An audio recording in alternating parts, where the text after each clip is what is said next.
Good morning and welcome to Breakfast with John Kay and Sally Nugent. Hello, good morning. Here are our headlines this morning. Good morning, everybody. Wednesday, the 30th of November, and we start today with an encouraging health story. A major trial of an experimental dementia drug has shown for the first time that the progression of early-stage Alzheimer's disease can be slowed down. Nearly 2,000 patients took part in the study, including some here in the UK. Full results have been published in the New England Journal of Medicine. Now, the effects of this treatment, it's called Ayekimumab, I better get used to saying that, were small but have prompted huge excitement among researchers. Here's our medical editor, Fergus Walsh, to explain. Very much, and of course, heartbreak for Wales. Will be full reaction from fans who are watching it on big screens or little screens at home throughout the programme. Now, the Labour Mayor of Greater Manchester, Andy Burnham, has urged the government to end what he called the appalling chaos on the railways across northern England. Yes, the Transport Secretary, Mark Harper, is due to meet 5 mayors from the region today to discuss the situation. At the same time, new figures show that train cancellations right across the UK have reached the highest level since records began 8 years ago. Here's our transport correspondent, Katie Austin, with the latest. Now, in their first international trip since becoming Prince and Princess of Wales, William and Catherine will arrive in Boston today for the 2nd annual Earthshot Prize Awards ceremony. Yes, the prize was launched by Prince William to reward environmental innovation. And our royal correspondent, Daniela Ralph, is at that ceremony and reports now from Boston. It is 21 minutes past 6. Let's join Matt this morning. Morning, Matt, who has all the weather for us. And it was chilly outside this morning. It was, yes.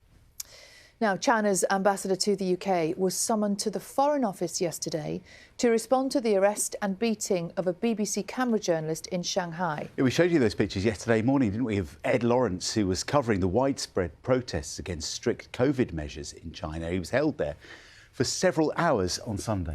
There is growing concern about how authorities have clamped down on the situation. Our analysis editor, Ross Atkins, has been investigating. Ross Atkins on the latest in China. Let's have a look at this morning's paper, talking about that all morning and speaking to the head of Alzheimer's research in the next hour.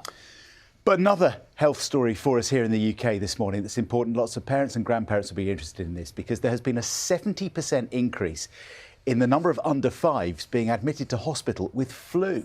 Cases generally are on the rise, and the UK Health Security Agency says COVID restrictions have meant very young children haven't had the chance to build up any natural immunity to the virus.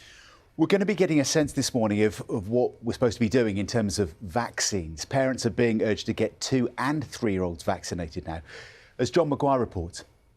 Sim, good to see Rafa feeling better, isn't it? But it's a really worrying time. Dr. Helen Wall will have some advice for us just after 8 o'clock this morning about what parents need to know. At 6:30 exactly, time to get the news, the travel and the weather where you are. Hello, this is Breakfast with John Kay and Sally Nugent. Just after 6:30 Wednesday morning. Thanks for joining us on Breakfast this morning. We've also got trying to get the Christmas #1 against Stormzy. He's also been motivating the Wales football team. He has, along with Preston, who we saw yesterday. Yes. We're going to catch up with Preston a bit later, but should we catch up with all the sport? Quite a night, wasn't it? Heart-raising, heart-pumping for England, heartbreak for Wales fans. And John is in Qatar this morning in the souk with the latest. Morning, John. Must be real mixed emotions there for all those fans who've made the journey. Play, can't they? Yes. I was a bit worried about Preston yesterday. I was like, Were you? Well, I just thought if they didn't win or didn't get a result, he might be really upset. But the strength of him and his the family, I thought it was brilliant. No, he's going to keep watching. He Maybe really keep is. playing. Yeah. Who's he supporting now? That's the question. Matt's got the weather for